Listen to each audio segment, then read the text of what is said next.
The day the lawyers walked into my cafe, I thought they were there to shut me down. Turned out, they were there to tell me I'd inherited $47 million from a homeless woman I'd been serving coffee to for 6 months. Her name was Elena Whitmore. I never knew her real name until she was dead. And now, standing here with her letter in my hands and my son asking why I'm crying, I have to decide if I'm the man she thought I was, or just another person who would have walked past her on the street. But before we get there, let me tell you how this whole thing started. And hey, if you're watching this, drop a comment with your city so I can see how far this story travels. Now let me take you back to where it all began. The fluorescent light above table 7 had been flickering for 3 weeks, and I still hadn't fixed it. Every morning it buzzed and stuttered, casting this sick yellow glow over the corner booth where she sat. The woman with no name. The woman everyone pretended not to see. I'm not a good man? Let's get that straight right now. I'm Marcus Hale, 34 years old, single father to an 8-year-old boy who deserves better than the 2-bedroom apartment above a cafe in a neighborhood where car alarms are the morning birds. I own Hale's, this cramped little coffee shop my dad left me along with $60,000 in debt and a decade of bad decisions I'm still paying for. The cafe smells like burnt coffee and broken dreams. The floor tiles are cracked. The espresso machine sounds like it's dying every time I pull a shot. And table 7, with its flickering light and worn vinyl seats, that's where she sat, every single morning. 6:15 a.m. Before the morning rush, before the construction workers came in demanding breakfast sandwiches, before the world woke up demanding things from me I barely had the energy to give. She'd shuffle in, that's the only word for it, shuffle, wearing this gray coat that had probably been nice once, maybe 10 years ago. Her hair was the color of steel wool, pulled back in a ponytail that showed too much of her weathered face. Her hand shook when she counted out the exact change for coffee and toast. $1.75. She had it ready before I even asked. "Morning?" I'd say. "Morning," she'd whisper back. That was it, our entire conversation, 6 days a week for 6 months. The regulars hated her. "Marcus, you gotta do something about that woman," Carol Finch told me one Tuesday, her voice sharp enough to cut glass. Carol ran the dry cleaners next door and thought that gave her authority over the entire block. "She smells, she's driving away customers." I was wiping down the counter trying to figure out how to pay the gas bill that was 2 weeks overdue. "She buys coffee, Carol. That makes her a customer." "You know what I mean. She's—" Carol lowered her voice, glanced toward table 7. "She's one of them. Homeless. Probably crazy. This is a family establishment." I wanted to laugh. Family establishment. Like Hale's was some upscale bistro instead of a struggling cafe where I served day-old muffins and weak coffee to people who complained about both. "She's not hurting anyone," I said. Carol's lips pressed into a thin line. "Yet. But when she does, when she freaks out or steals something or God knows what, don't say I didn't warn you." She left in a huff, her coffee untouched. I poured it down the drain and added up the loss. 35 cents of coffee, gone. That's what standing up for someone cost me that day. My son Jamie, he understood better than the adults. Jamie had this thing about fairness. Maybe it came from losing his mom young. She died when he was 3. Cancer that moved fast and mean. Or maybe it was just who he was. But he noticed things. Noticed when someone was being left out, when someone was hurting. "Dad, why does everyone ignore the coffee lady?" he asked me one morning. He was sitting at the counter doing homework before school, his math book open to a page about fractions that might as well have been written in ancient Greek for all the sense it made to me. "People are complicated, buddy." That's your answer for everything. Because it's true for everything. He looked over at table 7, where the woman was slowly eating her toast, breaking it into small pieces like each bite required planning. "She seems lonely." "Probably is." "You could talk to her more." "I talk to her every morning." "You say morning. That's not talking. That's just noise." 8 years old and already smarter than me. I ruffled his hair, which he hated, which is why I did it. "Eat your cereal. You're going to miss the bus." But his words stuck with me. That's not talking. That's just noise. The thing is, I was afraid. Not of her, of what talking to her would mean. Because once you really see someone, once you acknowledge that they're human and hurting and right there in front of you, you can't unsee them. You can't pretend their problems aren't your problems. And I had enough problems. The cafe was failing, not dramatically, not all at once, but slowly, like a leak you keep meaning to fix until one day the whole ceiling caves in. My dad had been a charmer, the kind of guy who could sell burnt toast as artisanal bread. He made Hale's work through personality, through knowing everyone's name and their kids' names and asking about their mother's hip surgery. I wasn't my dad. I was tired. I was angry at the world for taking my wife and leaving me with a kid to raise alone in a business I never wanted. I was doing my best, and my best was barely enough to keep the lights on. So yeah, I served the woman coffee and toast. I didn't throw her out like Carol wanted, but I didn't really see her either. Not until she started asking questions. It started small. Third week of October, rain hammering the windows, the cafe empty except for her and a couple of teenagers who were pretending to study while actually just making out in the back booth. "Do you like this work?" she asked. I almost dropped the coffee pot. In 6 months, she'd spoken maybe 50 words total, and suddenly she was asking me about my feelings? "It pays the bills," I said, which was a lie. It barely scratched at the bills.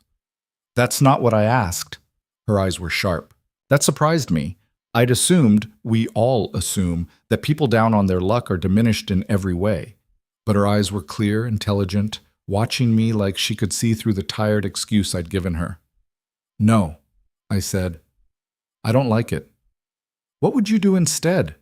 I laughed, but it came out bitter. "What kind of question is that?" "A simple one. Lady, no offense, but I don't really have time for philosophy at 6 in the morning. You have time to stand there wiping the same spot on the counter for 5 minutes. You have time to stare out the window at nothing. You have time to sigh like the weight of the world is on your shoulders, which maybe it is, but you're still here, still breathing, still able to choose something different." I stared at her. "You don't know anything about my life. I know you're angry. I know you feel trapped. I know you think this is all there is." She took a sip of coffee, made a face. It was terrible coffee. I knew it was terrible coffee, and set the cup down gently. "I know because I see it every day. People who've given up. People who are just waiting to die." Jesus Christ. "I'm not trying to insult you. I'm trying to wake you up." "I'm plenty awake, thanks. I've been awake since 4 a.m. when my kid had a nightmare and couldn't get back to sleep." Something shifted in her face, softened. "You have a child?" "Yeah, son, Jamie. He's 8. And you're doing this alone." It wasn't a question, but I answered anyway. "His mom died 5 years ago." "I'm sorry." We stood there in the ugly silence that always follows when someone dies. The teenagers in the back booth laughed at something, the sound jarring and too loud. "What would you do?" she asked again, quieter this time. "If you could do anything, if money wasn't an issue, if you weren't afraid, if you could just choose." I should have walked away. Should have gone back to wiping counters, checking inventory, doing the 1,000 small tasks that filled my days and kept me from thinking too hard about questions like that. Instead, I said, I'd teach. Teach what? History. I was 3 semesters into a teaching degree when my dad got sick.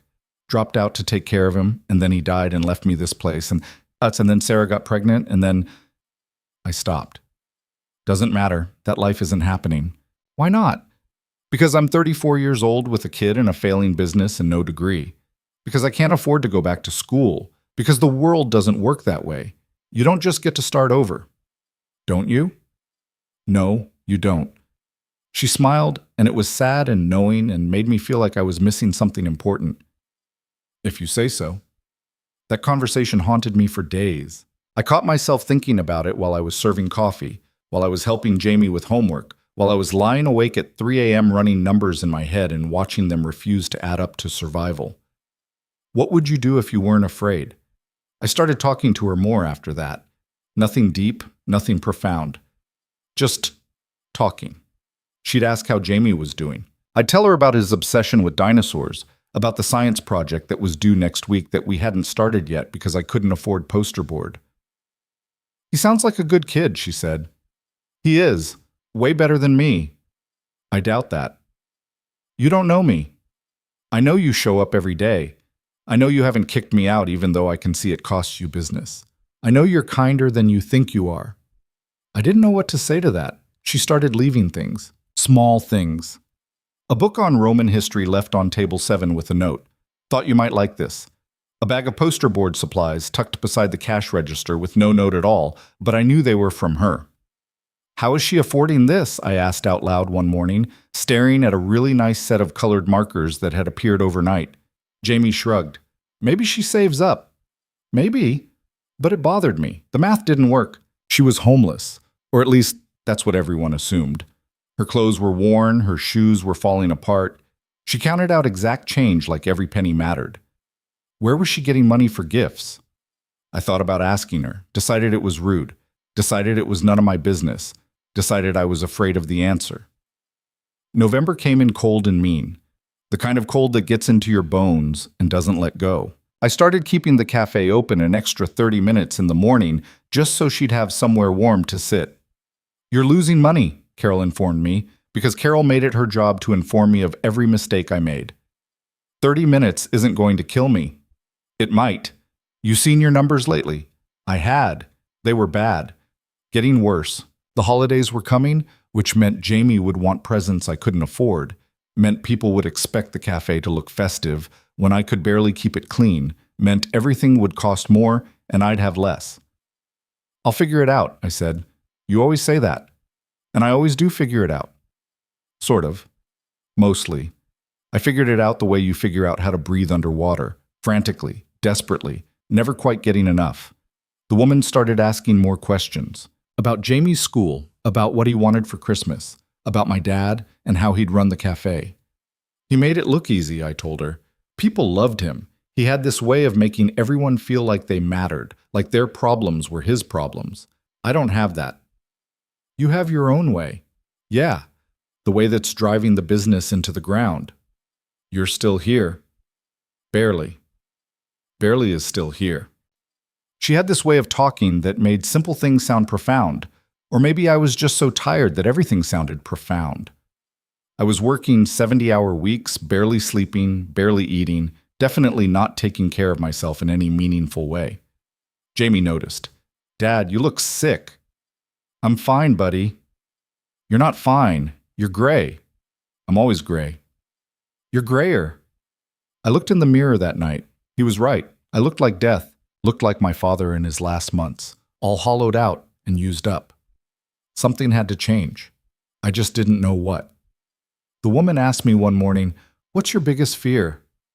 Losing my son, failing him, becoming my father. I said it without thinking, and then couldn't take it back. Your father failed? He died and left me with debt and a dying business and no way out.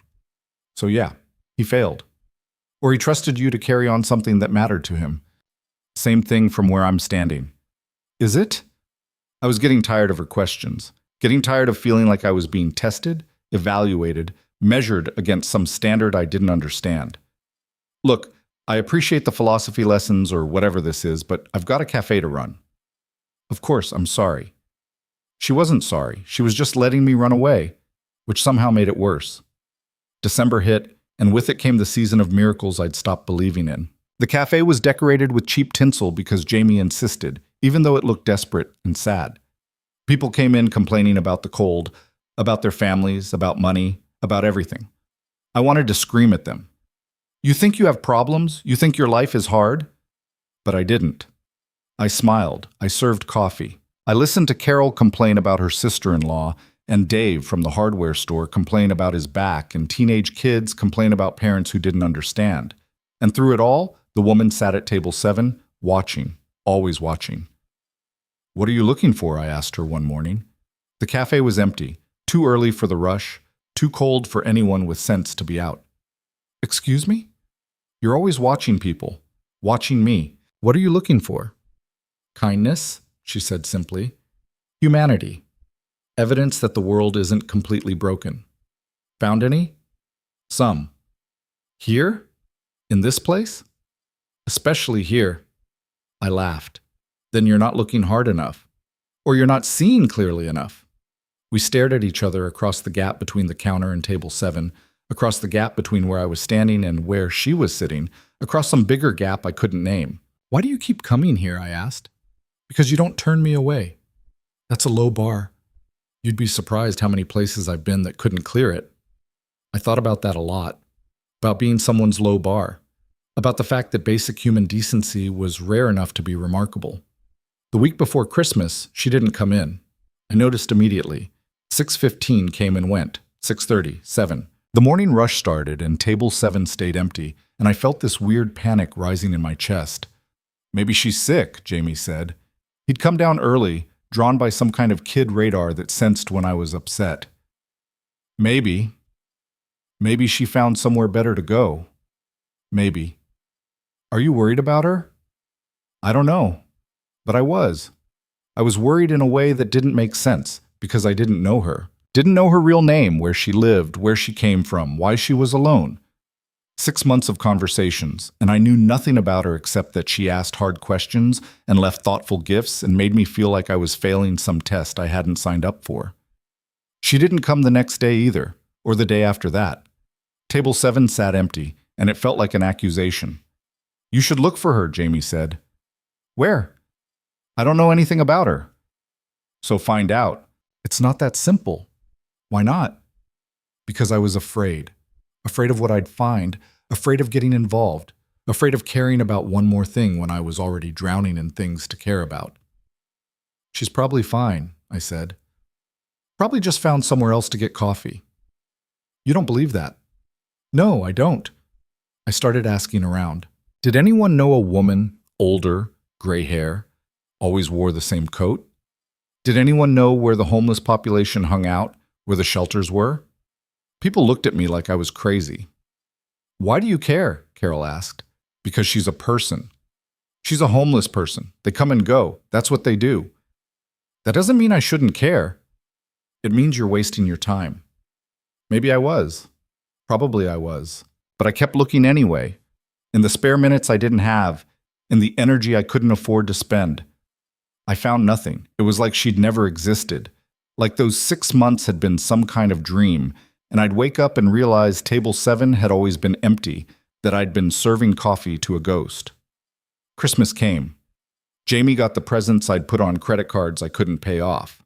We ate cheap Chinese takeout because I couldn't afford a real Christmas dinner. We watched old movies and he fell asleep on the couch, and I carried him to bed and stood there looking at him, this perfect small person who deserved so much better than what I could give him. What would you do if you weren't afraid? I'd be a better father. I'd be a better man. I'd be someone who actually made a difference instead of just surviving day to day to day. The cafe was closed Christmas Day, which meant no income, which meant I spent the day stressed and anxious and unable to enjoy anything. When we opened on the 26th, table 7 was still empty. New Year's came and went. The woman didn't return.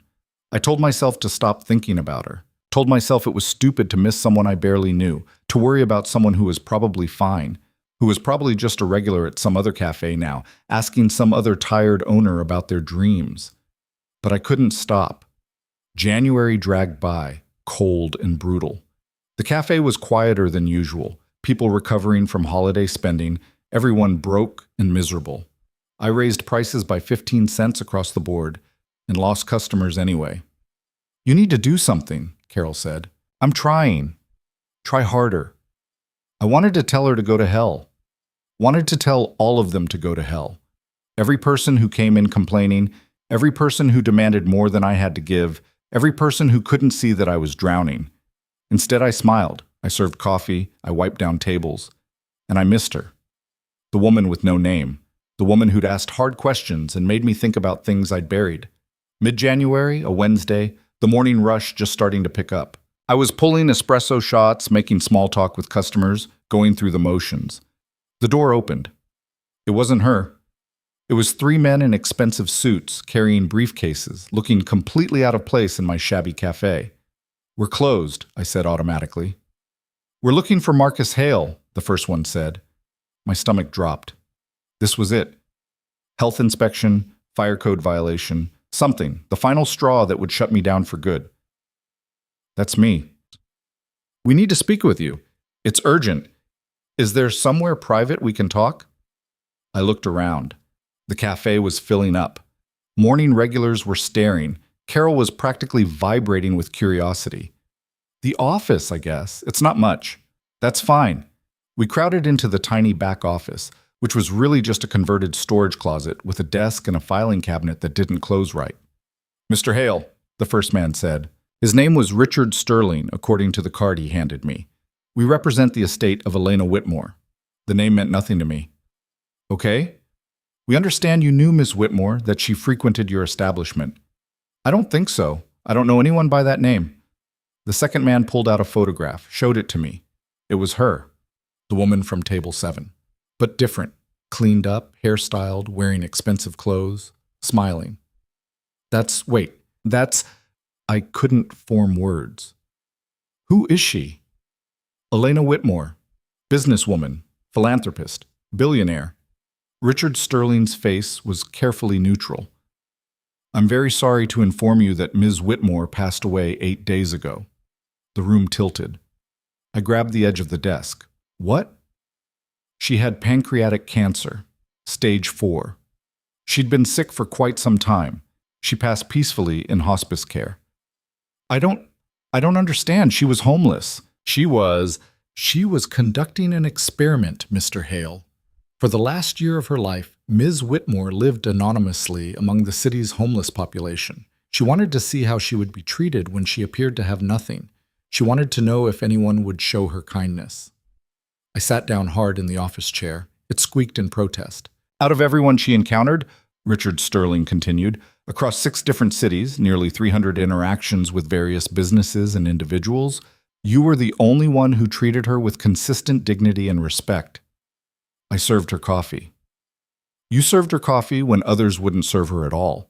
You spoke to her when others pretended she didn't exist.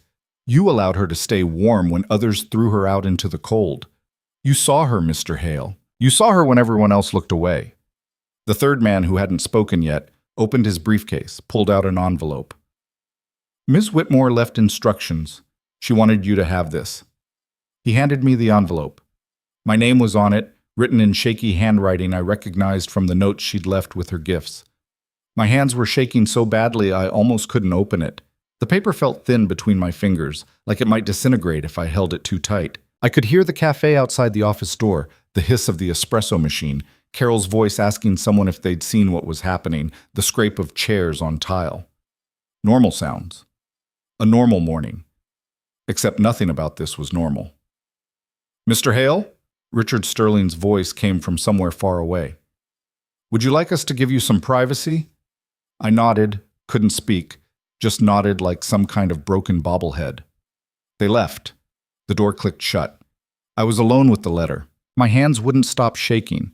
It took me 3 tries to unfold the paper. Dear Marcus, if you're reading this, I'm gone. I'm sorry for the deception, but not for the reason behind it. I needed to know if kindness still existed in the world, not the performative kind, not the kind that comes with cameras and credit, but the quiet, unremarkable kind that costs you something. You probably think what you did was nothing. Served me coffee, let me sit, talked to me like I was human. But Marcus, that is everything. That's the whole point. I've been many things in my life. CEO, philanthropist, mother, though I failed at that more than I succeeded. At the end, when I knew I was dying, I realized I'd spent 73 years surrounded by people who loved my money and no one who loved me. So I gave it all away, to my company, to charities, to the strangers, and I walked out into the world with nothing to see who would see me. 347 interactions across 6 cities. You were the only one who passed. The letter fell from my hands. I picked it up, read it again, trying to make the words make sense. 347 people. And I was the only one? That couldn't be right. I hadn't done anything special. I'd just not been an asshole. That was the bar? That was what qualified as remarkable? I kept reading. I know what you're thinking, that you don't deserve this, that you were just being decent, that anyone would have done the same. But they didn't, Marcus. They didn't. I've left you money. More than you'll know what to do with. Enough to change your life, to change Jamie's life, to never worry about bills or debt or whether you can afford poster board for a science project. But money is the easy part. The hard part is what comes next. The hard part is deciding who you are when you have everything you thought you wanted. I'm not going to tell you what to do with it. That would defeat the purpose. I chose you because of who you are, not who I wanted you to become. Whatever you do, I trust it will be the right thing. Thank you for seeing me when I was invisible. Thank you for making my last months mean something. With more gratitude than I can express, Elena. I sat there in that cramped office, staring at words written by a dead woman I'd known and hadn't known, and I couldn't breathe right. My chest felt too tight, like someone had wrapped bands around my ribs and was pulling them tighter and tighter. The door opened. Richard Sterling came back in, the other two lawyers behind him. I assume you've read it, he asked. Yeah. Do you have any questions? About 1,000, about 1,000,000, but what came out was, how much? $47 million, give or take. The final accounting is still being processed, but that's the approximate amount allocated to you and Ms. Whitmore's will. The office tilted again. I gripped the desk harder. That's insane. That's approximately 3% of her total estate. The rest went to various charities and her former company's employee pension fund. 3%, I repeated stupidly. Ms. Whitmore was very wealthy, Mr. Hale. I gathered that. Richard Sterling sat down in the only other chair, a folding metal thing I used to stack supply boxes on. I need to be clear about something. This money comes with no strings, no requirements, no expectations. It's yours to do with as you please. However, he paused, like he was choosing his words carefully. Ms. Whitmore did express a hope that you would use it wisely, that you would remember why she chose you. And if I don't, if I don't know, blow it all in Vegas or something, then that's your choice to make. There are no legal restrictions. But she'd be disappointed. She's dead, Mr. Hale. The dead don't get disappointed. Maybe not. But I did. I was already disappointed in myself, and I hadn't even done anything yet. The third lawyer, who still hadn't introduced himself, pulled out more papers. We'll need your signature on several documents. The transfer process will take approximately 2 weeks. In the meantime, we've arranged for an immediate cash advance of $500,000 to be deposited into your account within 72 hours. For immediate expenses. Immediate expenses, I echoed. Right. Is there anything else you need from us right now? I stopped. What did I need? To wake up? To have this be a nightmare I could shake off? I need to think. Of course, we'll be in touch. Here's my direct number. Sterling handed me another card. Call any time, day or night. They left. I sat in the office, alone, holding a letter from a dead billionaire who'd pretended to be homeless to test humanity and apparently found the entire species wanting except for me. The cafe sounds outside had changed. More voices, urgent whispers. Everyone knew something was happening. Small towns don't keep secrets, and neighborhoods are just small towns compressed into a few blocks. I should have gone out there. Should have said something. Instead, I just sat, staring at Elena's letter, reading it over and over until the words blurred. You were the only one who passed. The door burst open. Jamie stood there, breathless, still wearing his backpack from school. Dad? Dad, what's happening? Mrs. Chen from the bus said there were lawyers here and… Are we in trouble? No, buddy, we're not in trouble. Then what? Come here. He came over, dropped his backpack, and I pulled him close. He smelled like school cafeteria and the grape juice he always spilled on himself. 8 years old and already too smart, too aware, too worried about things no kid should have to worry about. Remember the coffee lady? I asked. The one who stopped coming? Yeah, her name was Elena, and she died, Jamie. His face crumpled. Oh. But before she died, she left us something. She left us money, a lot of money. How much? Enough that we don't have to worry anymore. Enough that everything changes. I watched him process this. Watched his 8-year-old brain try to wrap around a concept that I was still struggling with at 34. Is that good? He asked. I don't know yet. Was she rich? Very. But she looked… I know, she was pretending, testing people, testing me, I guess. And you passed? Apparently. Jamie pulled back, looked at me with those serious eyes that were too old for his face. What are you going to do? Honest answer, I have no idea. The cafe had to stay open. I couldn't just shut it down because my brain was melting. So I went out, plastered on a smile, and tried to act normal while serving coffee to people who definitely knew something was up. Carol cornered me within 5 minutes. Marcus, what's going on? Nothing. Don't give me that. Lawyers don't show up at 6 a.m. for nothing. Are you being sued? Is it the health department? Because if it's the health department, I've been saying for months that you need to... It's not the health department, Carol. Then what? Personal business. Personal business doesn't involve 3 lawyers and $1,000 suits. This one does. She waited, expecting more. When I didn't give it, her face went tight. Fine. Keep your secrets. But don't come crying to me when whatever this is blows up in your face. She left, huffy and offended, and I felt a mean little spark of satisfaction. Let her be offended. Let her wonder. For once, I had something she didn't know about. The satisfaction lasted about 30 seconds before the guilt kicked in.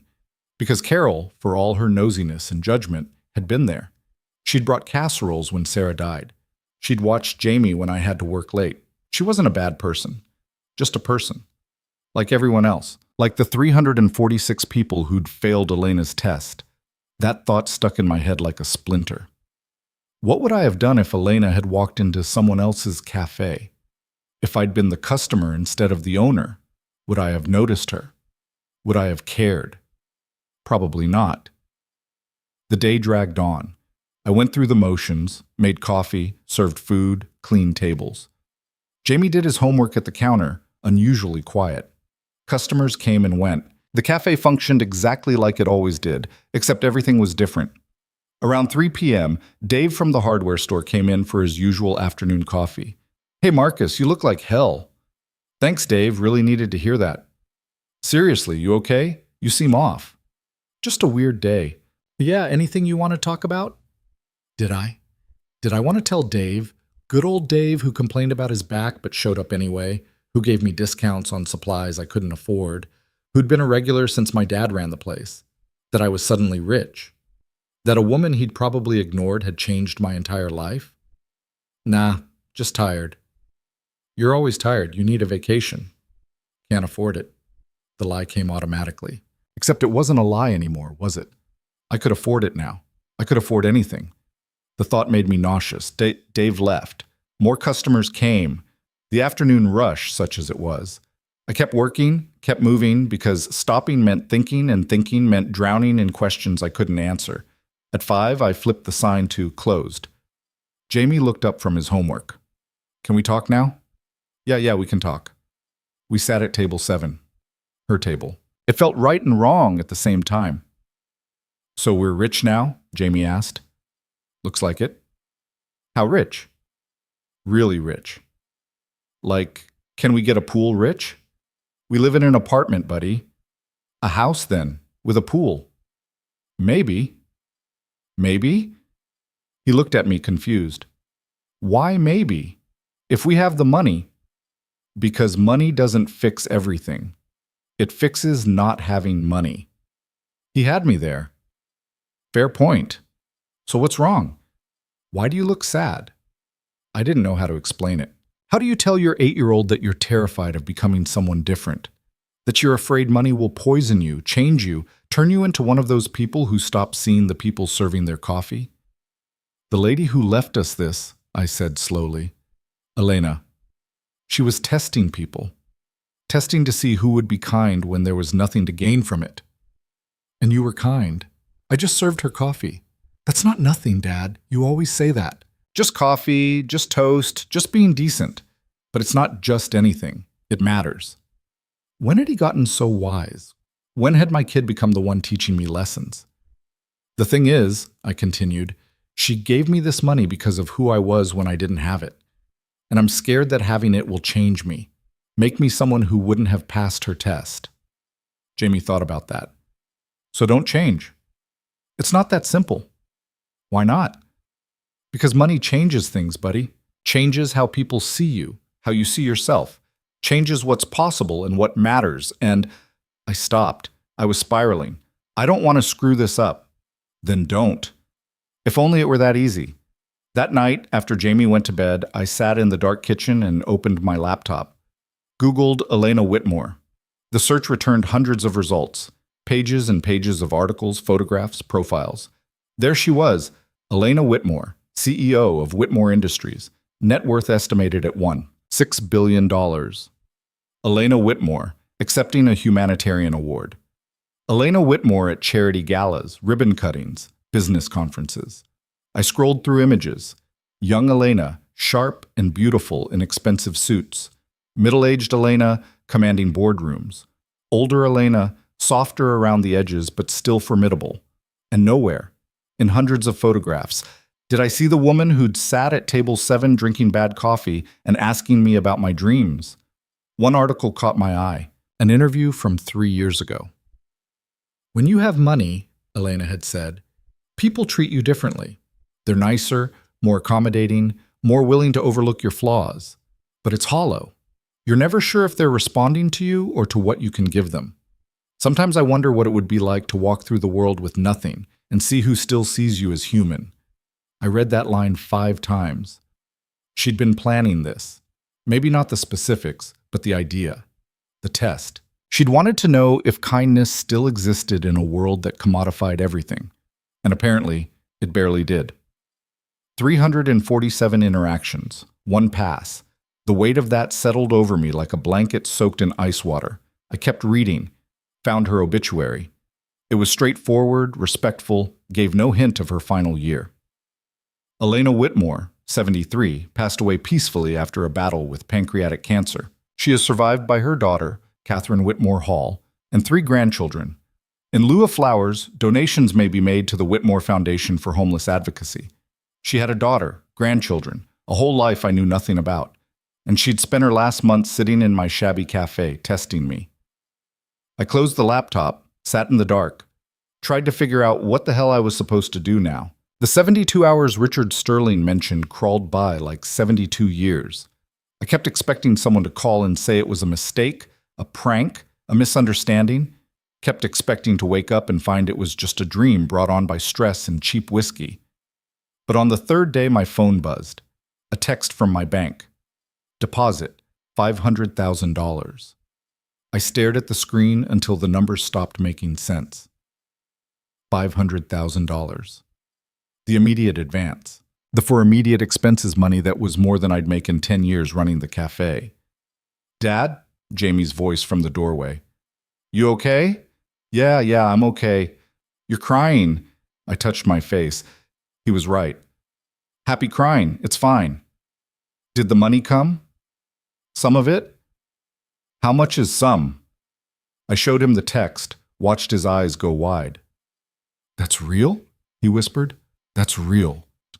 We stood there, both of us staring at a number on a screen that might as well have been 1 million or 1 billion for all our brains could process it. We should celebrate, Jamie said finally. Yeah? Yeah. Let's go somewhere nice for dinner, like really nice. Not Chinese takeout from the place with the broken sign. I laughed. It felt good. Okay, where do you want to go? Anywhere that has those fancy bread rolls you have to ask for. Deal. We went to Angelo's, this Italian place downtown that I'd walked past 1,000 times, but never gone into because the menu didn't have prices listed, which meant I couldn't afford it. The hostess sat us at a table with a white tablecloth and real napkins and menus that were heavier than any menu had a right to be. Jamie ordered spaghetti. I ordered something I couldn't pronounce. We ate bread rolls that came in a basket with actual butter, not those little packets. We drank sparkling water that cost more than a regular water should cost. And it was nice, really nice. But I kept thinking about Elena, about how she'd eaten toast at my cafe day after day, when she could have eaten here, could have eaten anywhere. You're thinking about her again, Jamie said. How can you tell? You get this look like you're somewhere else. Sorry. Don't be sorry. It's okay to think about her. She did something really big for us. Yeah, she did. I wish I could have said thank you. Me too. More than anything, me too. The bill came, $240 for dinner. I paid it without flinching, left a $50 tip, and tried not to think about how that money could have bought 3 days of groceries the old way. Walking home, Jamie slipped his hand into mine. This is good, right, Dad? This is a good thing? It's a good thing, I said. I hoped I was right. The next morning, I opened the cafe like always. Same routine, same rhythm, same customers. But everything felt different. I moved through the space, seeing it with new eyes. The cracked tiles I could afford to replace now, the broken espresso machine I could upgrade, the flickering light above table 7 I'd been meaning to fix for months. Carol came in at her usual time. "You seem better," she observed. "Better?" "Less gray, more alive." She paused. "Those lawyers, whatever they wanted, it worked out okay?" "Yeah, worked out fine." "Good. I was worried." It was the kindest thing she'd said to me in months, and it almost broke me. Because Carol had been here, had been part of the fabric of this place, had cared in her nosy, judgmental way, and I'd never really appreciated it. "Thanks, Carol." "For what?" "For worrying." She looked uncomfortable, like kindness didn't fit right when it wasn't packaged as criticism. "Yeah, well, someone has to keep you in line." Dave came in mid-morning, then Mrs. Chen, the bus driver who always ordered decaf, even though I'd told her 100 times we didn't have decaf, and I just gave her regular with a smile, and she never noticed. Then Tommy Rodriguez, who was 19 and trying to make it as a musician, and usually paid for his coffee in quarters. All these people, all these small interactions I'd been having for years without really seeing them. Had I been kind to them? Or had I just been going through the motions, serving coffee, because it was my job, because I had to, because there was no other choice? The question ate at me all day. Around 2 p.m., a woman I didn't recognize came in. Expensive coat, designer bag, the kind of put together that screamed money. She looked around the cafe with barely concealed distaste, like she'd walked into something several steps below her standards. "Coffee," she said. Not asked, commanded. "Coming up. How do you take it?" "Black. And make it quick. I have a meeting." I made her coffee, put it in front of her. She took one sip and made a face. "This is terrible." "Sorry, it's what we've got." "You should really invest in better beans, better equipment. This is barely drinkable." "I'll keep that in mind." She left 3 minutes later, no tip, coffee barely touched. And I stood there thinking, that could be me. Give it a few months, a year, and that could be exactly who I become. Someone who walks into a place like Hale's and sees only what's wrong with it, who treats service workers like they're invisible or incompetent or both. The fear of that was worse than any fear I'd had about money. That night I pulled out Elena's letter again, read the part that scared me most. The hard part is deciding who you are when you have everything you thought you wanted. I hadn't wanted to be rich. I'd wanted to not be poor. Those aren't the same thing. Being poor meant constantly afraid of unexpected bills, afraid of Jamie getting sick, afraid of the cafe failing, afraid of ending up homeless myself. Being not poor meant that fear goes away. But being rich? That was something else. That came with different fears, different responsibilities, different ways to fail. I thought about all the lottery winners I'd heard about, the ones who went bankrupt within a few years, the athletes who made millions and lost it all, the people who couldn't handle sudden wealth and let it destroy them. Was I going to be one of those cautionary tales? Jamie found me at the kitchen table at midnight, surrounded by papers I'd printed out, articles about Elena, financial planning guides, information about trusts and investments, and things I barely understood. "Can't sleep?" he asked. "Too much going on in my head." "Like what?" "Like I don't know what I'm doing. Like I'm afraid of screwing this up. Like maybe Elena made a mistake choosing me." He climbed into the chair next to me, still in his dinosaur pajamas. "She didn't make a mistake." "How do you know?" "Because you care this much. Bad people don't worry about becoming bad people." When had 8-year-olds become philosophers? "The money doesn't scare me," I admitted. "What scares me is forgetting what it was like before, forgetting what mattered, becoming someone who wouldn't have passed her test." "Then remember," Jamie said, like it was simple. Maybe it was that simple. Maybe the whole trick was just remembering. The remembering started with small things, stupid things, probably, things that wouldn't make sense to anyone else. I kept the cafe open the same hours, same menu, same terrible coffee that everyone complained about but kept drinking anyway. When Dave suggested I could afford to upgrade now, maybe get one of those fancy Italian machines, I told him I'd think about it. Then I didn't think about it. You're being stubborn, Carol said, watching me struggle with the old espresso machine that made sounds like a dying cat. You have the money to fix this place up. Why aren't you doing it? Because it works fine. It works terribly. That's not the same as fine. She wasn't wrong. But the thing was, if I started changing everything, where would it stop? New machine, new furniture, new menu, new prices. New me. And then what? Would I recognize myself anymore? Would Jamie? Would Elena, if she could see me? The full inheritance cleared 2 weeks later. $47,236,812. The specificity of it made it seem more real somehow. Not 47 million. 47,236,812. Richard Sterling called to confirm. The transfer is complete, Mr. Hale. I'd strongly recommend you speak with a financial advisor. With this kind of money, you'll want to... Yeah, sure, I'll do that. I didn't do that. Instead, I kept serving coffee, kept wiping down tables, kept listening to Carol complain and Dave talk about his back and Tommy count out quarters for his daily cup.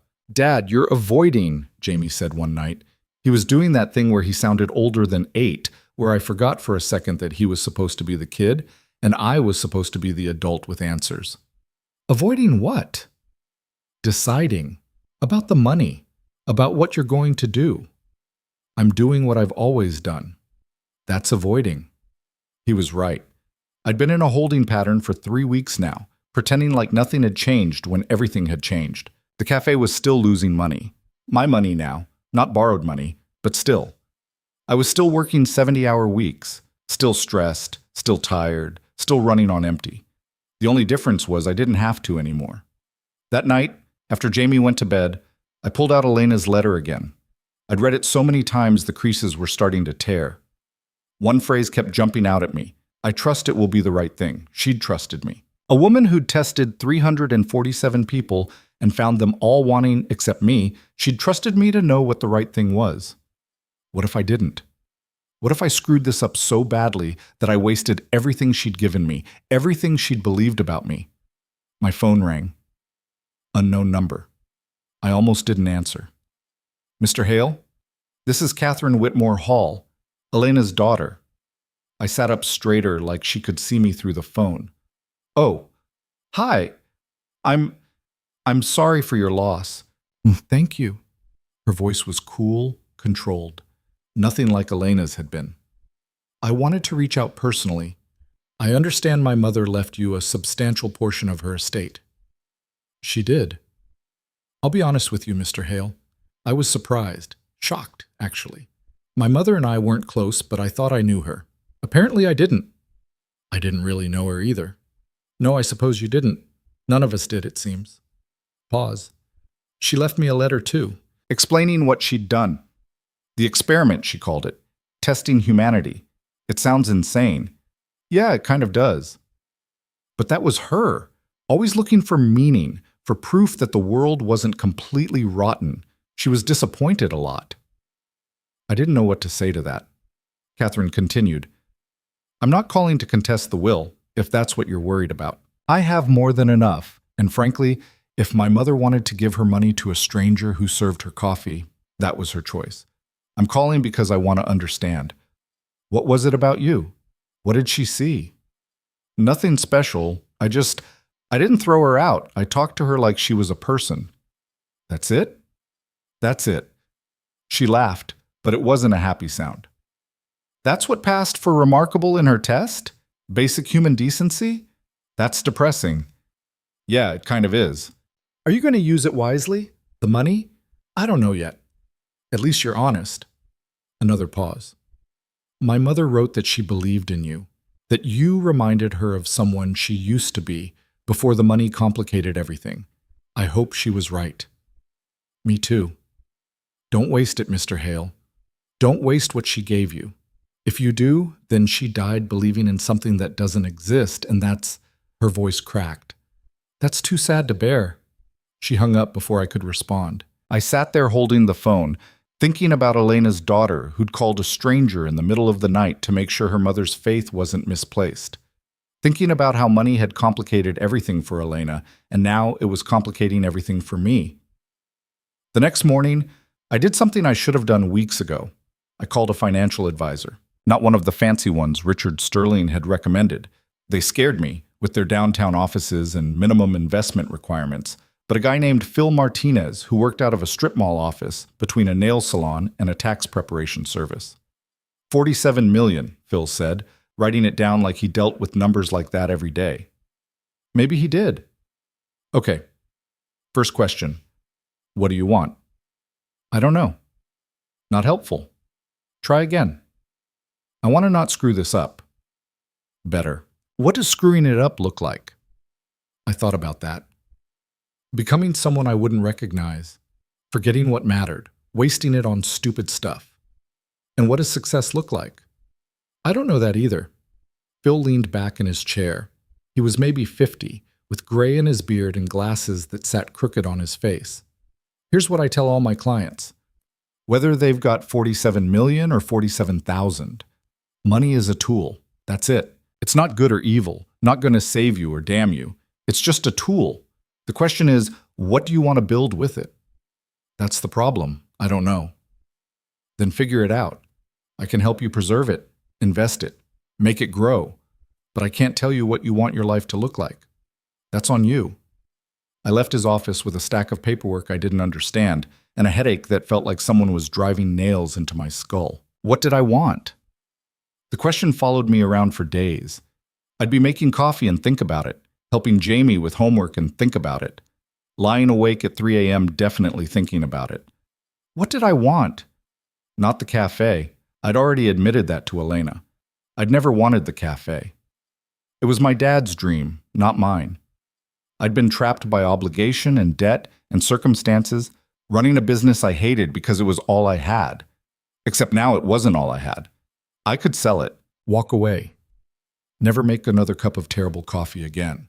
The thought should have been liberating. Instead, it felt like betrayal. You're thinking too hard about this, Jamie said. We were eating dinner, Chinese takeout again, because I still couldn't break the habit, even though we could afford anything now. It's a big decision. So?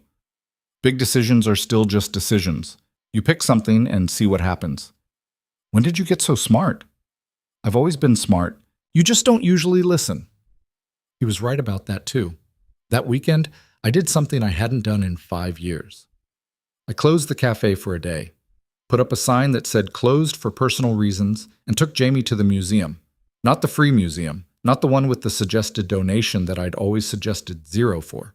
The good one, the one with the planetarium and the dinosaur exhibits, and the entrance fee that used to make me break out in hives. Jamie's face when we walked in, that was worth every penny Elena had left me, and then some. We can afford this now, he whispered, like he couldn't quite believe it. We can afford this now. Can we see everything? All of it? All of it. We spent 6 hours there, saw the dinosaurs, the space exhibit, the gemstone collection, the interactive science demonstrations. We ate lunch at the museum cafe where a sandwich cost $12, and I didn't even flinch. We bought souvenirs from the gift shop, a dinosaur model for Jamie, a book about Roman history for me. Walking back to the car, Jamie slipped his hand into mine. This was a good day. Yeah, it was. We should do this more, now that we can. We should. But even as I said it, I felt the weight of that "we can" settling over me. Because we could do anything now. Anything. And that was terrifying in a way being poor had never been. Being poor, you knew your limits. You knew what was possible and what wasn't, and you stayed inside those lines because you had no choice. Now there were no lines, no limits, just this vast open space of possibility, and I had no idea how to navigate it. Monday morning, the cafe felt different, smaller somehow, more cramped. I looked around at the cracked tiles and the worn counters and the terrible fluorescent lighting, and I couldn't figure out if I was seeing it clearly for the first time or if the money had warped my vision. Carol came in. You closed Saturday. People were confused. It was one day. Still, people count on routine. She ordered her usual, then added, "You thinking about selling?" What makes you say that? You've got that look. Like you're already somewhere else. Did I? Was I already becoming someone who didn't see the value in this place, in these people, in the small daily interactions that had mattered to Elena? I'm not selling, I said. Yet, Carol added. Yet, I agreed. That afternoon, a woman came in. Young, maybe 25, with a backpack that had seen better days and clothes that didn't quite fit right. She stood at the counter, counting change in her palm. How much is coffee? She asked. $1.75. Her face fell. She counted again. I have $1.60. Before I could think about it, I said, Coffee's on the house today. Really? Really. Have a seat. She sat at table 7. Of course she did. She sat in Elena's seat and wrapped her hands around the warm cup and looked so grateful for such a small thing that it physically hurt to see. I thought about the 347 people who hadn't given Elena coffee, who'd turned her away or charged her full price or made her feel like she didn't belong. I thought about becoming one of those people. And I knew, suddenly and completely, what I had to do. It took me 3 days to work out the details. 3 days of phone calls and research and conversations with Phil Martinez, who kept saying, Are you sure about this? Until I wanted to throw my phone at the wall. Yes, I was sure. No, I didn't want to think about it more. Yes, I understood what I was giving up. On Thursday, I called Richard Sterling. Mr. Hale, how can I help you? I want to set up a foundation in Elena's name, something that helps people like her, people who are invisible. That's wonderful. What kind of budget are you thinking? 40 million. Silence on the other end of the line. Mr. Sterling? I'm here. That's almost all of it. You're keeping $7 million for yourself and your son? 7 million is more than enough, more than I could spend in a lifetime if I tried. The rest should go to people who actually need it. Mr. Hale, I understand the impulse to be generous, but you should really think about this. $40 million is what she left me to do the right thing with. This is the right thing. More silence. She believed you'd use it wisely, Richard finally said, and his voice sounded strange, thick. I see now why she chose you. The Elena Whitmore Foundation for Invisible People. That's what I called it. Richard tried to suggest something more professional sounding, but I didn't care. Elena had spent a year being invisible. The name mattered. The foundation would do simple things, pay for coffee and meals at cafes and restaurants for people who couldn't afford them, fund shelters that didn't ask questions or require sobriety or turn away people with mental illness, provide small grants to help people get back on their feet, first month's rent, work clothes, bus passes, the tiny things that mean everything when you have nothing. It would help the people everyone else walked past. It would see the invisible. Setting it up took months. Lawyers, paperwork, nonprofit applications, interviews with potential board members. I had to learn a whole new language, charitable giving, tax exemptions, mission statements, impact metrics. My brain hurt constantly, but it felt right. For the first time since the lawyers had walked into my cafe, something felt right. Jamie helped me design the logo, a coffee cup with steam rising from it, simple and clean. Because that's how it started, he said, with you giving her coffee. You're going to make me cry, buddy. Good. You need to cry more. Mom used to say you kept everything locked up too tight. He was right. Sarah would have loved this, would have loved seeing me do something that mattered, instead of just surviving. The cafe stayed open. I couldn't bring myself to close it, even though it made no financial sense.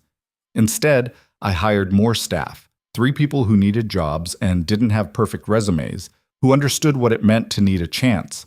I cut my hours, spent more time with Jamie, started going to his school events instead of always finding excuses why I couldn't.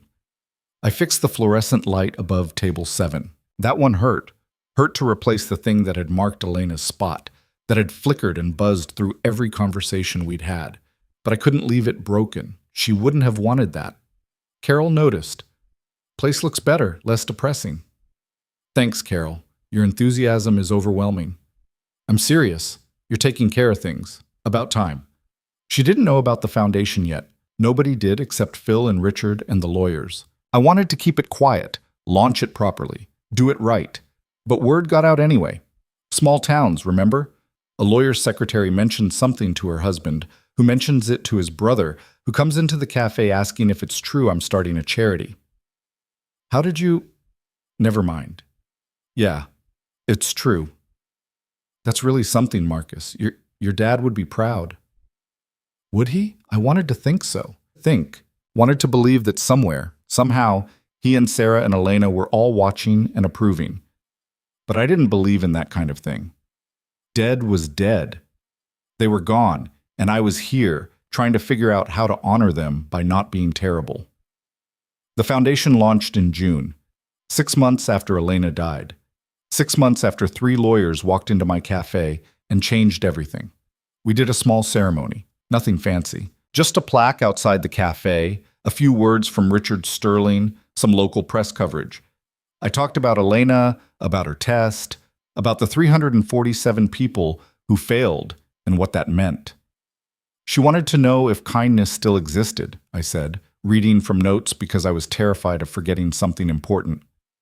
She found out it barely does, and that should scare all of us. Because if we can't be kind to people who have nothing, if we can't see them as human, then what does that say about us? Someone in the small crowd started clapping. Others joined. It felt weird and uncomfortable, and I wanted it to stop. Afterward, Carol came up to me. That was good, what you said. Your dad really would be proud. Thanks, Carol. I'm sorry I gave you grief about her, about Elena.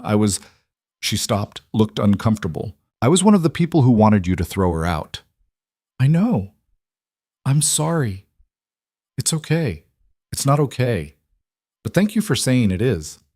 She walked away, and I stood there thinking about how hard it was to admit being wrong, to acknowledge being one of the people who'd failed the test.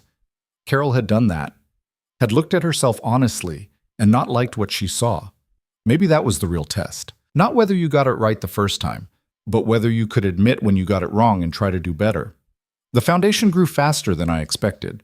Other people wanted to help, wanted to donate, wanted to be part of something that mattered. Within 3 months, we'd served over 10,000 meals to people who couldn't pay. Within 6 months, we'd helped 43 people find housing. 43 people who'd been invisible were now seen. It wasn't enough. It would never be enough. But it was something. Jamie turned 9.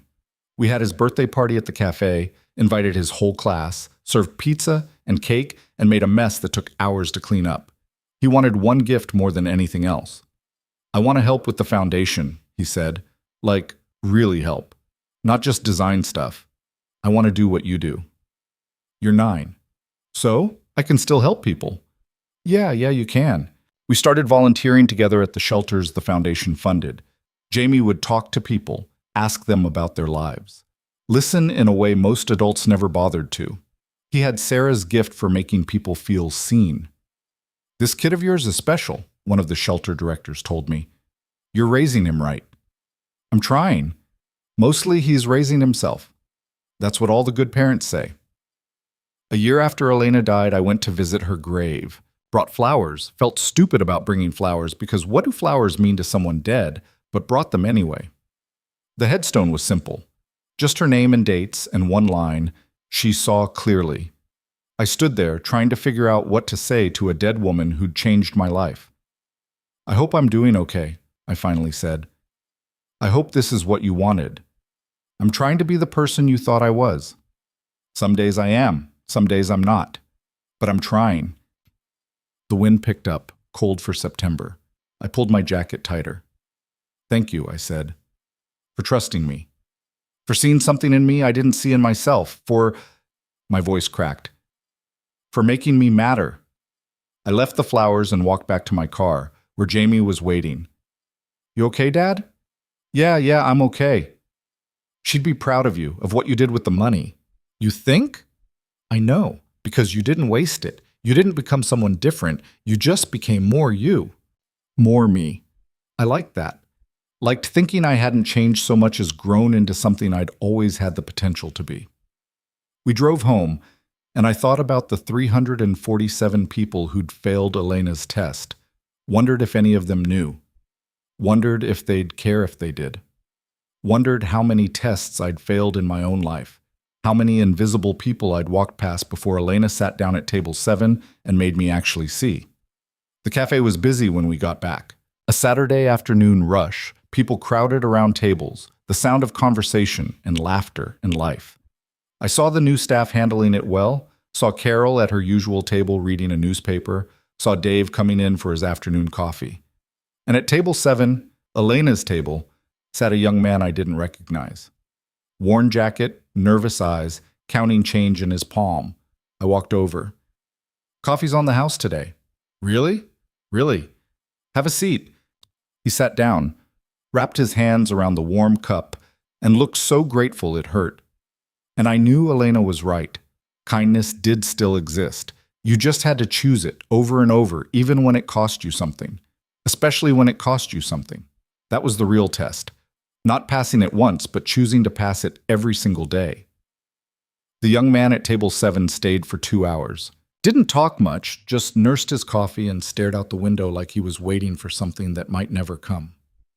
When he finally left, he stopped at the counter. "Thank you," he said. "You didn't have to do that." "I know. Most places—" He stopped, shook his head.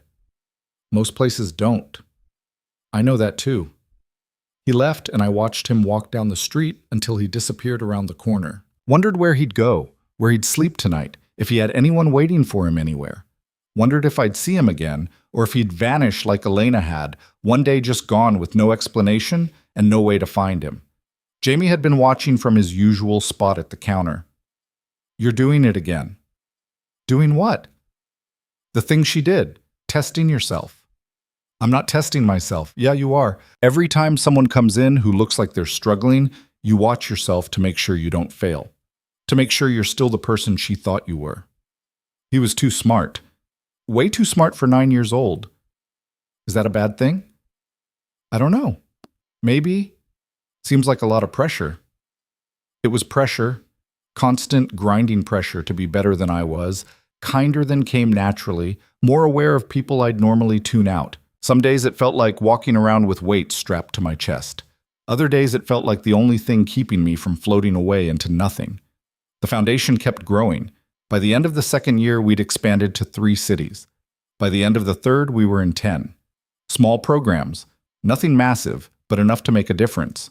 Enough that people started noticing. A reporter from a national news outlet called, wanted to do a story about the foundation, about Elena's test, about the man who'd given away $40 million. "I'm not interested," I told her. "It's a remarkable story. People should hear it. People should hear about the work, not about me." "But you're part of the story. You're the whole point." "No, the point is that basic kindness shouldn't be remarkable. The point is that 347 people failed a simple test of human decency, and that should horrify us." "You want to write about that?" "Write about that. Leave me out of it." She wrote the story anyway. It ran on a Sunday, big spread with photos of the cafe and a picture of Elena from her corporate days. They'd respected my wish to stay anonymous, mostly, called me a local cafe owner without naming me or the cafe. But anyone in the neighborhood would know. Everyone already knew anyway. The Monday after the story ran, the cafe was packed. People I'd never seen before, coming in to gawk, to see the place where it all started. They ordered coffee and took pictures and talked in hushed voices like they were in a museum instead of a shabby cafe with cracked tiles. "This is weird," Jamie said. "This is very weird." "Are they going to come back?" "Probably not. They just want to see it once, say they were here." I was right. Within a week, the crowds had thinned back to regulars. But something had shifted. People looked at me differently now. Not like Marcus, the guy who ran the cafe, but like Marcus, the guy who'd given away $40 million. Marcus, the good person. It made my skin crawl. "You seem uncomfortable," Carol observed. She was one of the few people who treated me exactly the same as always, which meant she still told me everything I was doing wrong. "I don't like being looked at like that." "Like what?" "Like I'm some kind of saint. I'm not. I did what made sense, what felt right. Most people wouldn't have." "Then most people are terrible." "Yes," Carol said simply. "They are.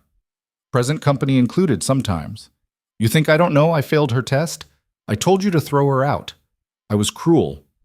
I have to live with that. Carol, I'm not looking for absolution. I'm just saying you did something different, something better."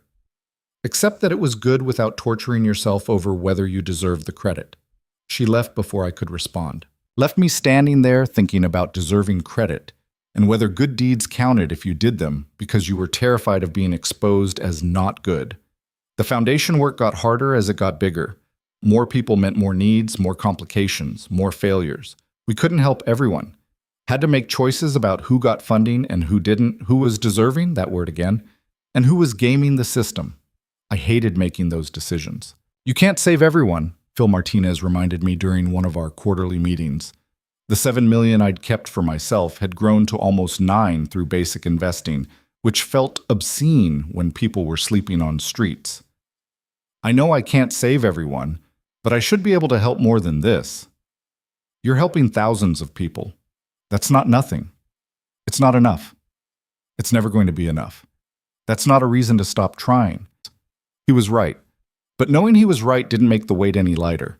Jamie was growing up too fast. He was 11 now, taller, voice starting to change, asking questions I didn't know how to answer, questions about life and death, and whether anything mattered if we all just ended up in the ground anyway. Mom mattered, I told him one night. We were in the kitchen, him doing homework while I paid bills I didn't have to worry about anymore, but still felt compelled to track. How do you know? Because she changed me, made me better. That doesn't go away just because she's gone. What about Elena? Did she matter? Yeah, she mattered a lot. But you barely knew her. Sometimes that's enough. Sometimes a person shows up in your life for just a little while and changes everything. He thought about that, chewing on his pencil the way he always did when he was working through something difficult. You think we matter, you and me? I think we're trying to. That's got to count for something. Does it? I don't know, buddy. I really don't know. The Foundation's 4th anniversary hit on a cold January day that reminded me of the morning Elena died. I didn't know the exact date she'd passed. Richard Sterling had never told me, and I'd never asked. But something about the sharp cold and gray sky made me think of her. We held an event at the café, Geet. Nothing fancy, just coffee and pastries for people the Foundation had helped. A chance for everyone to meet and share stories. I didn't want speeches or recognition, just people talking to people, seeing each other. A woman named Patricia stood up. She was maybe 60, worn down by life, but still standing. I want to say something, she announced to the room. Everyone got quiet. 3 years ago, I was sleeping in my car, lost my job, lost my apartment, lost everything. I came into this cafe one morning because I needed to use the bathroom, and the owner, Marcus here, he didn't throw me out. He gave me coffee, told me I could sit as long as I wanted. That one kindness, that one moment of being treated like a person, it gave me enough strength to keep trying. The Foundation helped me get back on my feet, got me into housing, helped me find work. I have an apartment now, a real apartment with a door that locks and heat that works. And it started here, in this cafe, with a cup of coffee I couldn't pay for. She sat down. Other people started sharing their stories. Stories of small kindnesses that cascaded into bigger changes, of being seen when they'd been invisible, of mattering when they'd thought they didn't. I had to leave. Walked into the back office and closed the door because I couldn't handle it. Couldn't handle the weight of all that gratitude and hope directed at me like I was someone special instead of someone who'd just gotten lucky and tried not to waste it. Jamie found me 10 minutes later. You okay? No. Yes. I don't know. They're saying nice things about you. That's the problem. I don't deserve nice things said about me. Why not? Because I'm not the person they think I am. I'm just someone who got tested and barely passed. Someone who got lucky that Elena sat in my cafe instead of someone else's. Dad, Jamie's voice was sharp. Stop it. Stop what? Stop pretending you're not a good person. Stop acting like what you did doesn't count because it wasn't hard enough or perfect enough or whatever impossible standard you're holding yourself to. You helped people. You're still helping people. That matters. Stop saying it doesn't. When had he become the adult and me the child? It scares me, I admitted, being responsible for this much, knowing that if I screw up, if I make the wrong call, people suffer.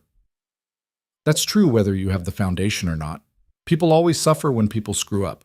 At least you're trying to make it better. What if trying isn't enough? Then you try harder, or you try different, but you don't stop trying. He left me alone in the office with that thought. I sat there until the voices in the cafe quieted down, until people started leaving, until it was just the usual evening emptiness. Carol stuck her head in. You missed the whole thing. I know. Patricia cried. Dave cried. I almost cried, and you know I don't cry. Sorry. Don't be sorry. Just stop hiding from the good you've done. It's insulting to the people you've helped. She left too, and I sat there thinking about how maybe she was right. Maybe refusing to accept that I'd done something meaningful was its own form of arrogance. Like I knew better than all those people whether their lives were worth changing. That night, I reread Elena's letter for the 100th time. Noticed something I'd missed before, or maybe just hadn't been ready to see. Whatever you do, I trust it will be the right thing. Not, I hope. Not, I believe. I trust. Trust was different. Trust was active, present tense, a choice to believe in someone even when you weren't there to verify. She'd trusted me, and I'd spent 4 years terrified of proving her wrong instead of trying to prove her right. The Foundation's 5th year brought changes I didn't expect. One of the people we'd helped, a guy named Marcus, same as me, which felt like some kind of cosmic joke, came back wanting to volunteer. Then Patricia did. Then others. We want to help, Patricia said. We want to do for other people what was done for us. You don't owe us anything. This isn't about owing. This is about passing it forward, being the person who sees someone else. So we started a volunteer program. People who'd been helping others. It grew faster than anything else we'd done. Turned out people who'd been invisible were really good at seeing other invisible people. Jamie was 13 now, angry at the world in that way teenagers get angry, questioning everything, including me, especially me. Why do you still run the cafe? He demanded one night. We'd been arguing about something stupid, whether he could go to a party I thought was a bad idea, and it had spiraled into bigger questions. Because I want to. You hate it. You've always hated it. I don't hate it. You told Elena you didn't like it. I heard you say it. That was different. That was before. Before what? Before you had money? Before you had a choice? You have a choice now, Dad. You could do anything. You could go back to school, become a teacher like you wanted. But you're still here, still making terrible coffee, still pretending this is what you want. It's what I know. That's not a reason. That's an excuse. He stormed off to his room, slammed the door, left me standing in the kitchen wondering when I'd become the person who made excuses instead of choices. He was right, though. I was still running the cafe because it was safe. Because it was what I knew. Because changing felt like admitting the last 15 years had been a waste. But they hadn't been a waste. They'd been what had to happen for me to be the person Elena needed when she walked through my door. Maybe it was okay to be done with that now. I applied to the State University's teaching program the next week. Didn't tell anyone, not even Jamie. Just filled out the application, wrote the essay about why I wanted to teach history, sent in my transcripts from 15 years ago. They accepted me. Said my life experience would bring valuable perspective to the classroom. Said they were excited to have a non-traditional student. I was 39 years old, about to go back to school with a bunch of kids barely older than my son. It was terrifying. I got into the teaching program, I told Jamie over dinner. His face lit up. Actually lit up, like I'd given him the best news he'd ever heard. Really? You're gonna do it? Yeah, I think so. I mean, I'm scared out of my mind, but yeah. You should be scared. It's a big change. Thanks for the reassurance. I'm serious. If you weren't scared, it would mean it didn't matter. Being scared means you care. When did you get wise? Always been wise. You're just finally listening. I told Carol next. Expected her to tell me all the reasons it was a bad idea, all the ways I'd screw it up.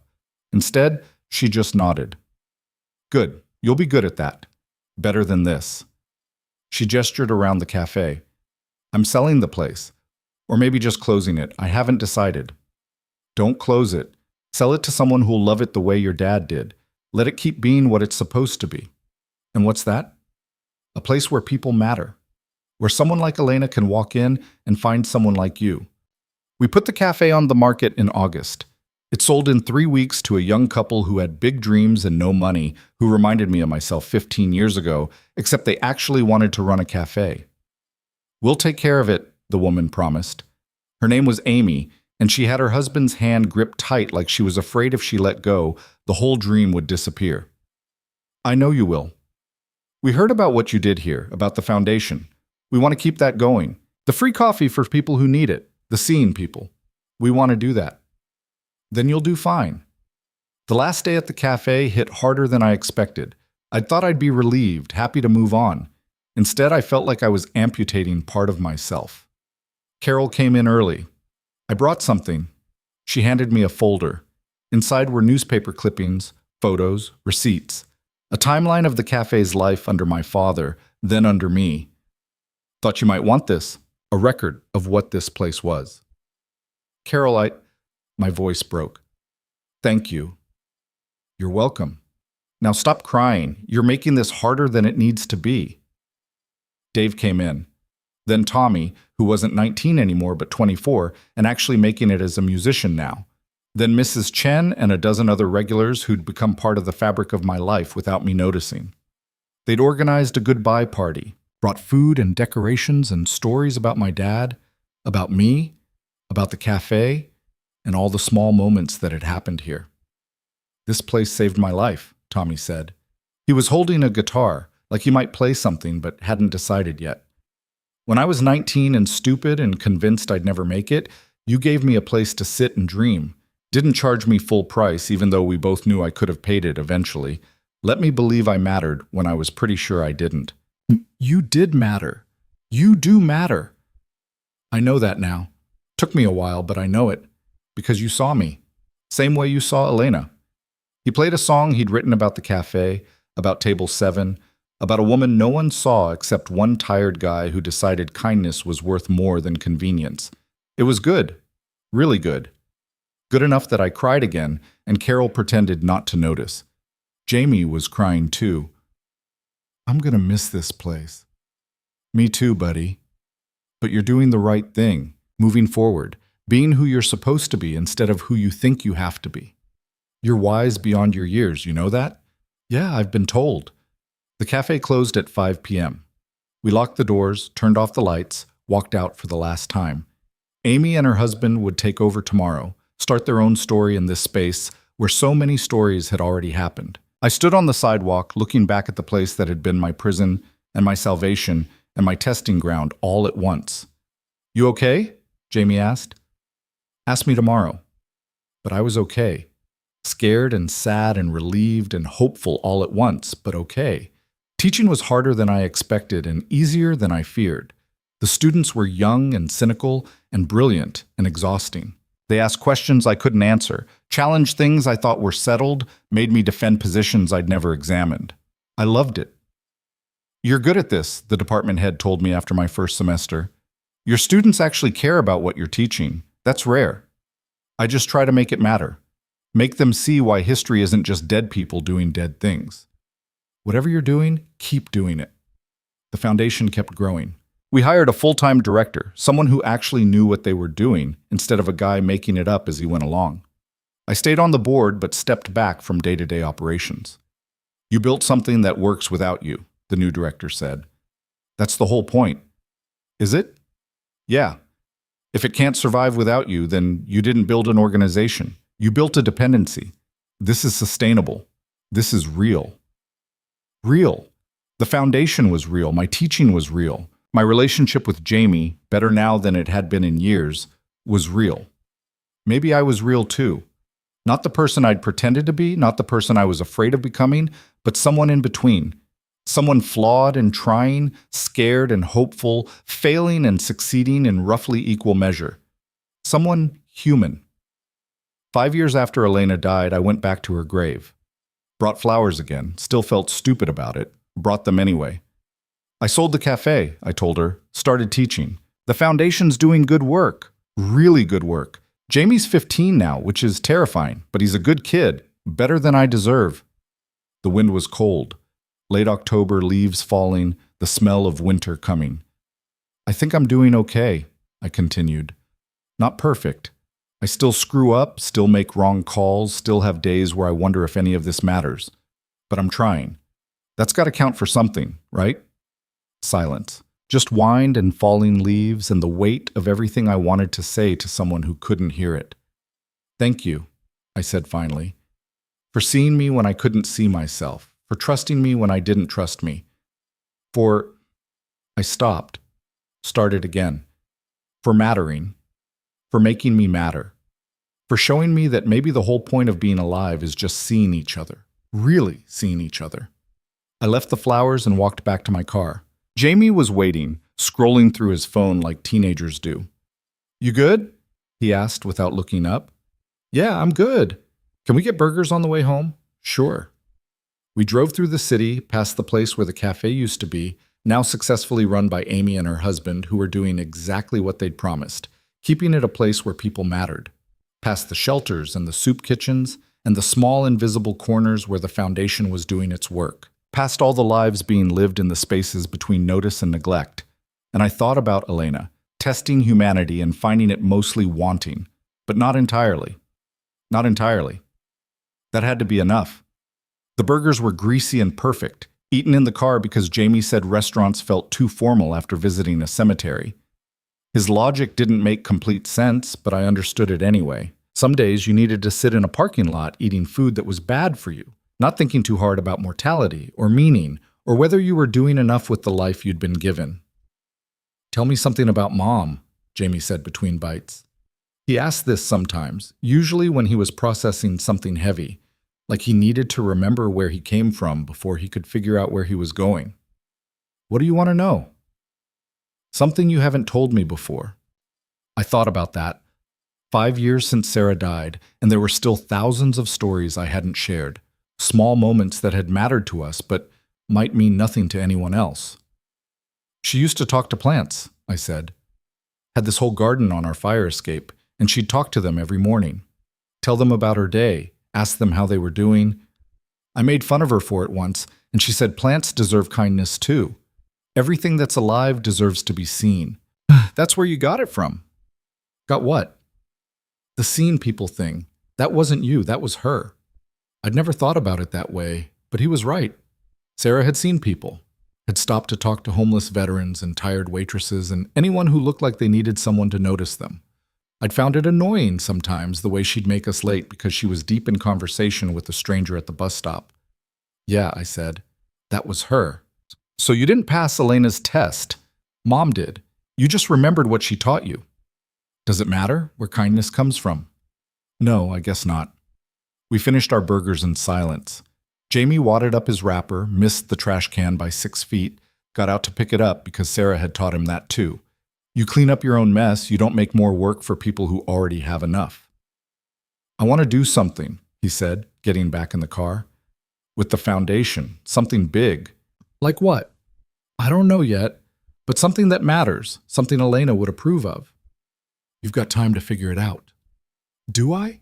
You always say tomorrow isn't guaranteed. I say that? All the time, usually when you're trying to get me to do homework.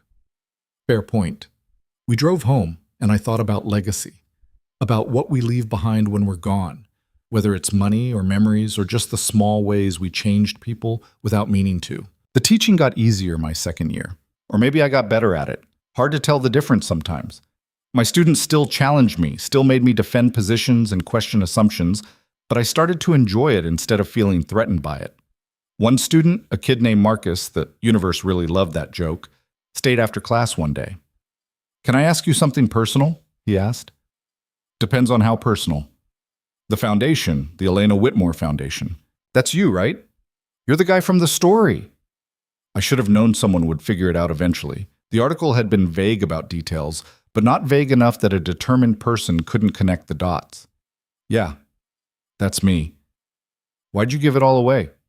The money. Most people wouldn't have. Most people didn't get tested the way I did. But still, $40 million. You could have kept it, could have lived like a king. Could have. Didn't want to. Why not? I thought about how to explain it. How to make a 19-year-old understand something I barely understood myself. Because money can't fix being broken, I said finally. Can't fix loneliness or fear or the feeling that nothing matters. Elena had more money than she could ever spend, and she died alone, testing strangers to see if anyone would be kind to her. That's not a life I wanted. So you gave it away to feel better about yourself? Maybe, probably. Does the reason matter if people get helped? He thought about that. I guess not, but it's still kind of messed up, isn't it? That we need a reason to help people. The kindness has to come from somewhere personal instead of just being the default. Yeah, it is messed up.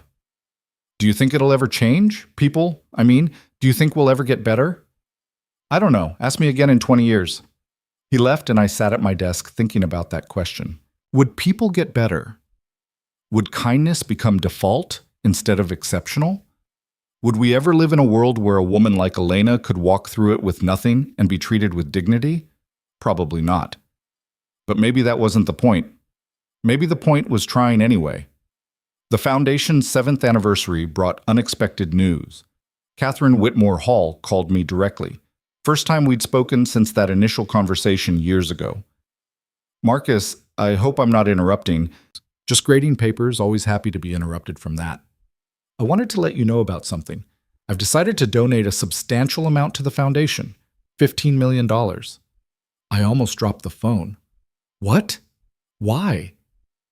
Because I've been watching what you've done with my mother's money, how you've honored her memory. And I realized, she paused. I realized she was right about you, about what she saw. And I want to be part of that. I want to help. Catherine, you don't have to. I know I don't have to. I want to. My mother and I weren't close. I spent most of my life angry at her for caring more about her work and her causes than about me. But watching what you've built, understanding what she was looking for in that test, I finally get it. She wasn't testing you. She was testing herself. Trying to figure out if the world she'd helped create was worth living in. And I think your answer gave her peace. Let her die believing that kindness still existed, even if she had to look hard to find it. That's worth honoring. The $15 million allowed us to expand in ways I'd never imagined. More cities, more programs, more people seen. We started a scholarship fund for people experiencing homelessness who wanted to go to college. Started a job training program. Started partnering with businesses to create employment opportunities for people with gaps in their resumes. Jamie was 17 now, applying to colleges, thinking about his future. He wanted to study social work. I want to do what you do, he said. Help people. Make things better. You can do anything. You don't have to follow my path. I'm not following your path. I'm following mine. It just happens to go in the same direction. He got into a good school with a full scholarship, which felt ridiculous given that we could afford any school in the country, but he'd insisted on applying for financial aid like everyone else. I don't want special treatment, he'd said. I want to earn it. You know that's not how the world works, right? People with money get advantages. That's reality. Then I'm going to be different, because someone has to be. He was a better person than me. Better than I'd ever been. Sarah would have been so proud. The night before he left for college, we went to the old café. Amy and her husband had kept their promise. It was still a place where people mattered, where anyone could sit at table 7 and be seen. They'd even put up a small plaque, in memory of Elena Whitmore, who tested humanity and found it wanting, but not entirely. Did you write that? Jamie asked, reading it. No, Amy did, but I like it. Not entirely. That's the whole thing, isn't it? The whole point. What do you mean? We're not entirely good, not entirely bad, just entirely human, and that has to be enough. We sat at table 7, drank coffee that was significantly better than what I used to serve, and didn't talk about tomorrow or goodbyes or all the ways life was about to change. I'm scared, Jamie admitted. Of what? Failing, not being good enough, wasting the chances I've been given. You sound like me. Is that a bad thing? Probably. I spent years being scared of wasting what Elena gave me. Still am, some days. But I'm learning that being scared means you care. Means it matters. Stop being scared, and you've stopped trying. That's not very comforting. No, but it's true. He left the next morning. I helped him load the car, hugged him too long, watched him drive away until I couldn't see the car anymore. Then I went home and sat in his empty room and cried like I hadn't cried since Sarah died. He'll be fine, Carol said when I saw her the next day. She'd become something like a friend over the years, though neither of us would ever admit it. Kid's got a good head on his shoulders.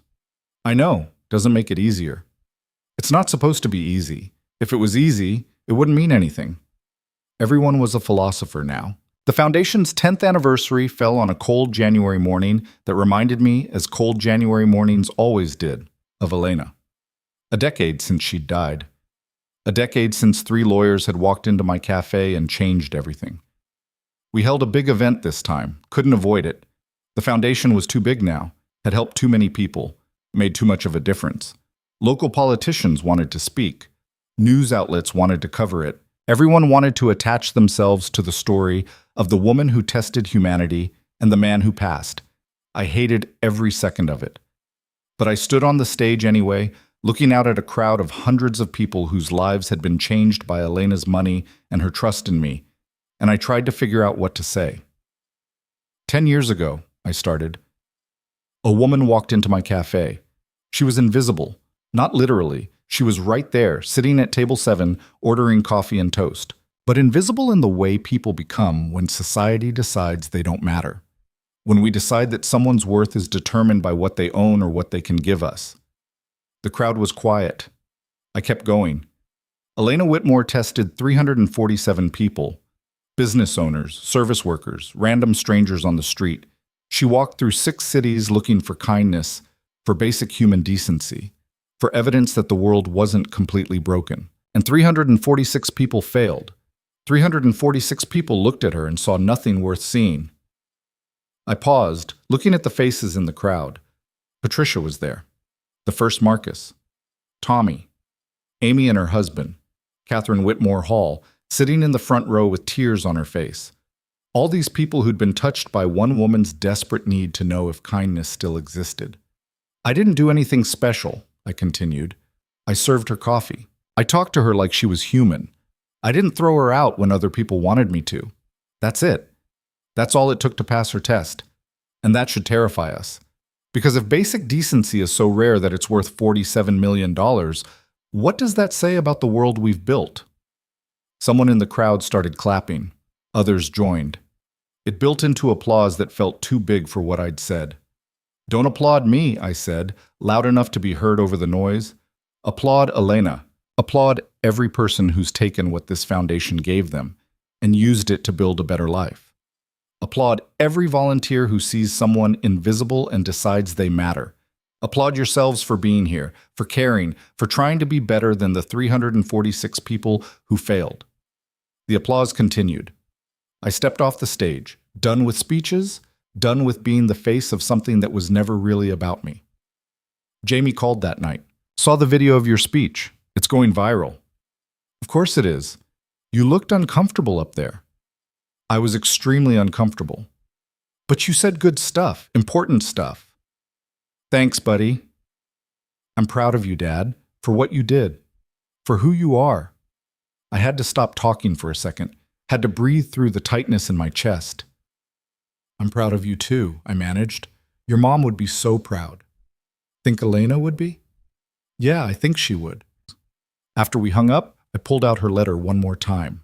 It was falling apart now, held together with tape and carefully folded creases. I should have framed it, preserved it, treated it like the valuable document it was. But I liked having it like this, worn, used, real. Thank you for seeing me when I was invisible. Thank you for making my last months mean something.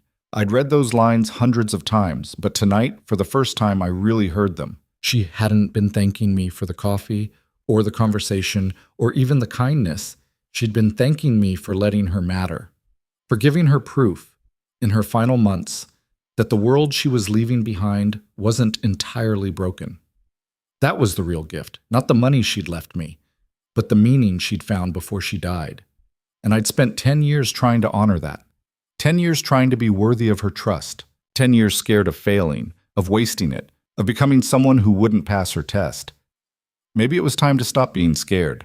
The foundation ran itself now. Good people doing good work without needing my constant oversight.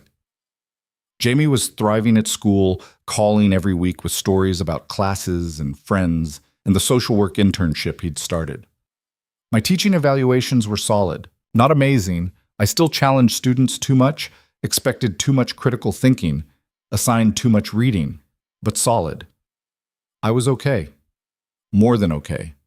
I was living a life that mattered, helping people who needed help, trying to be better today than I'd been yesterday. Not perfect.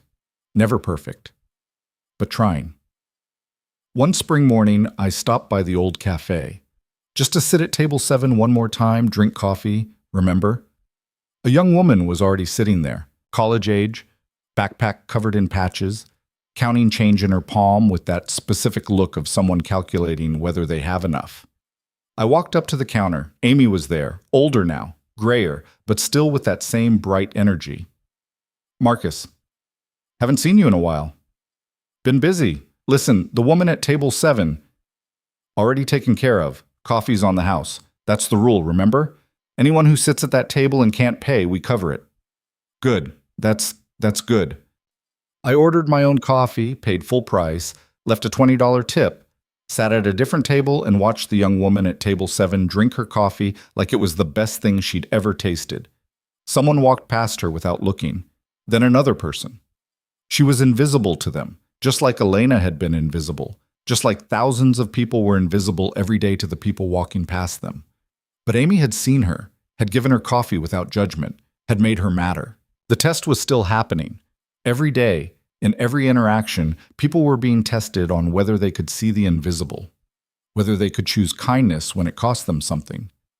Most people still failed, but not everyone, not entirely. I finished my coffee and left, walking out into a city full of invisible people and the occasional person who chose to see them. The foundation would continue its work. Jamie would build his own life helping people. I'd keep teaching, keep trying, keep remembering what Elena had taught me without meaning to. That kindness was rare. That being seen mattered more than almost anything. That we're all invisible until someone chooses to look. That evening, I wrote a letter. Not to anyone in particular. Maybe to myself. Maybe to Jamie, for him to read someday when he needed it. Maybe to some future person who'd walk into a cafe and see someone everyone else ignored. Dear, whoever's reading this, 10 years ago, I served coffee to a woman who was testing me. I didn't know it at the time. I just saw someone who needed coffee, and I gave it to her. She left me $47 million, left me a letter explaining that I'd passed a test 346 other people had failed, left me with a choice about who I wanted to be when I had everything I thought I wanted. I gave most of it away, built a foundation that helps invisible people, sold the cafe, became a teacher, raised my son to see people the way his mother did, tried every single day to be worthy of the trust a dying woman placed in me.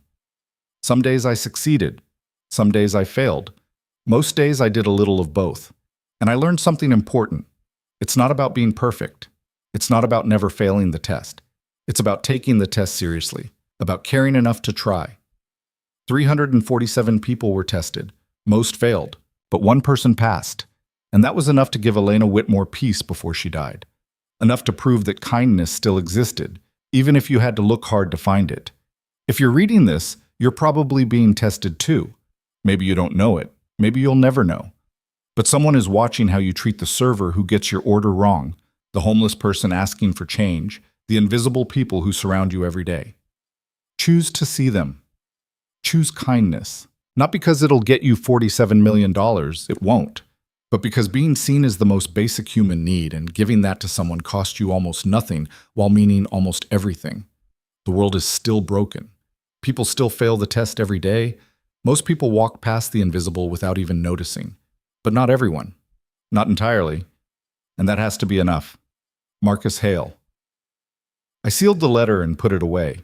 Maybe Jamie would find it someday. Maybe he wouldn't. It didn't really matter. What mattered was that I'd tried. Was still trying. Would keep trying until the day I died and someone else had to decide what to do with whatever I left behind. I thought about Elena, lying in hospice knowing she was dying, knowing she'd spent a year testing humanity and finding it mostly wanting. Thought about how my small acts of basic decency had given her enough hope to die in peace. That was legacy. Not money or foundations or buildings with your name on them. Just the small ways you make people feel seen, feel human, feel like they matter.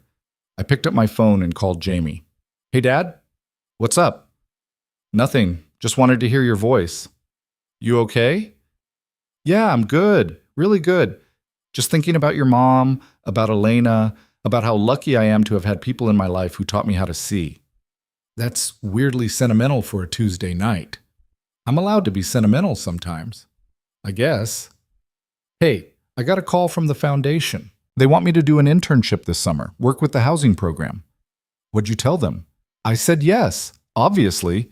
How could I not? I smiled.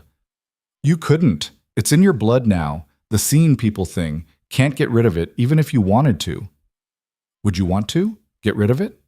No, never. It's the best thing anyone ever taught me. We talked for another 30 minutes about nothing important. Classes and friends, and the girl he might be dating but wasn't sure. Normal things. Life things. The things that matter because they're ordinary and real and happening right now. When we hung up, I sat in the quiet of my apartment and felt something I hadn't felt in a long time. Peace. Not happiness. Happiness was too simple, too clean. But peace. The kind that comes from knowing you've done your best with what you were given, that you've honored the people who believed in you, that you've made a difference, even if it was smaller than you hoped. Table 7 was being used right now by someone who needed it. The foundation was helping people who needed help. Jamie was becoming someone who saw the invisible. The money Elena left me had been turned into something meaningful. I'd passed her test. Not just once, but every day, over and over, choosing to see people when it would be easier to look away. And somewhere, I didn't believe in heaven or afterlife, but somewhere in the abstract way that dead people live on in memory and impact, Elena Whitmore was at peace too. Her desperate final test had found what she was looking for. Not perfection. Not a world without failure, just one person in one café who'd chosen kindness when it cost him nothing and meant everything. One person who'd proved that the world wasn't entirely broken. One person who'd seen her when she was invisible, and in the end, that had been enough.